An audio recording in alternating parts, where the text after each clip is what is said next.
तभी सुमित नाखुश चेहरे से बोला, बात तब अच्छी होती है जब अरमान ने आस्था को अपनी कोई चीज न कहकर अपनी वाइफ कहा होता। मतलब अरमान के लिए आस्था सिर्फ एक चीज है। वो अभी तक आस्था को ना तो प्यार करता है और ना उसे अपनी बीवी मानता है। अब जैसे ही सुमित ने सच्चाई से उन तीनों को रूबरू करवाया, तीनों एक दूसरे की ओर देखने लगे। तभी अरमान वापस आकर एक बार फिर किंग की तरह कुर्सी पर बैठ गया और अगले ही पल कुछ गार्ड्स 2 लोगों को घसीटते हुए वहां ले आए, जिनकी आंखों पर पट्टी बंधी हुई थी। आहन कंफ्यूजन में बोला, क्या ये प्रियंका है? कौन थी वो लड़की और क्या करने वाला था अरमान उसके साथ? मॉल की सेल्स गर्ल को सजा देने के बाद अब प्रियंका अरमान के सामने थी। उसके अंदर आते ही अरमान की आंखों के सामने वो नजारा घूमने लगा था जब उसे पता चला था कि प्रियंका शादी से भाग गई थी और उसकी जगह आस्था से उसकी शादी हुई थी। वो याद करते हुए अरमान के हाथों की मुट्ठी बंध गई।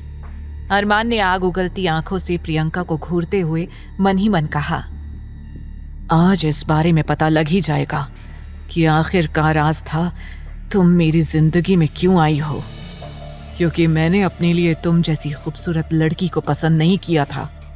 अरमान को शुरू से ही खूबसूरत लड़कियों से नफरत थी। अरमान ने जल्दी ही अपने गार्ड्स की तरफ देखकर इशारा किया और उसके चेहरे पर से कपड़ा हटाने के लिए कहा, और हुआ भी यही। अब प्रियंका को अपने सामने देखकर अरमान के चारों दोस्त हैरान हो गए थे। ध्रुव ने कंफ्यूज होकर कहा, क्या सच में अरमान भाई ने अपने लिए इस लड़की को चुना था? प्रियंका दिखने में भले ही खास नहीं थी, लेकिन खूबसूरत तो वो भी थी। आहन बड़बड़ाते हुए बोला, अच्छा हुआ अरमान भाई की शादी इससे नहीं हुई।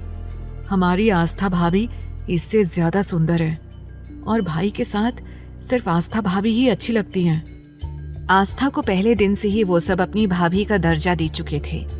वो लोग बहुत ही धीमी आवाज में अपनी बात कह रहे थे ताकि अरमान गलती से भी उनकी बात ना सुन ले, लेकिन उन्हें अपने सामने सिर्फ काले साई में बैठा हुआ कोई दिख रहा था। अरमान की शक्ल उन्हें दिखाई नहीं दे रही थी। अब प्रियंका घबराते हुए बोली, ये सब क्या हो रहा है? कौन लेकर आया है हमें यहाँ पर? देखो, जो भी हो तुम लोग, हमें जाने दो, वरना मैं तुम्हारी कंप्लेंट पुलिस में कर दूंगी। ऐसा कहकर प्रियंका घबराते हुए अपनी चारों तरफ देख रही थी, लेकिन उसे सिर्फ कुछ काले साई के अलावा और कुछ दिखाई नहीं दे रहा था। तभी एक बार फिर अरमान की डेंजरस आवाज वहां गूंज उठी, मैं तुम दोनों से सिर्फ कुछ सवाल करूंगा। अगर तुम लोगों ने उसका जवाब मुझे सच्चाई से नहीं दिया तो तुम दोनों का आज इस दुनिया में आखिरी दिन होगा। अरमान की बात सुनकर प्रियंका के चेहरे पर थोड़ी सी घबराहट दिखाई देने लगी। वो खुद की घबराहट पर थोड़ा सा कंट्रोल करते हुए बोली, आप हैं कौन और आप मेरी शादी के बारे में सवाल क्यों कर रहे हैं? कहीं आप अरमान सिंघानिया तो नहीं है? अब जैसे ही प्रियंका अंदाजा लगाने की कोशिश करने लगी, अरमान ने अपने दोनों हाथों से एक बार ताली बजाई और देखते ही देखते अरमान के गार्ड्स ने आकर प्रियंका और उसके साथी लड़के को गन पॉइंट पर ले लिया। अब तो प्रियंका की हालत खराब होने लगी और वो डरते हुए बोली, आई एम सॉरी, मुझे नहीं पता आप लोग कौन हैं और अब ना ही मैं जानना चाहती हूँ। मैं आपको सब बताती हूँ।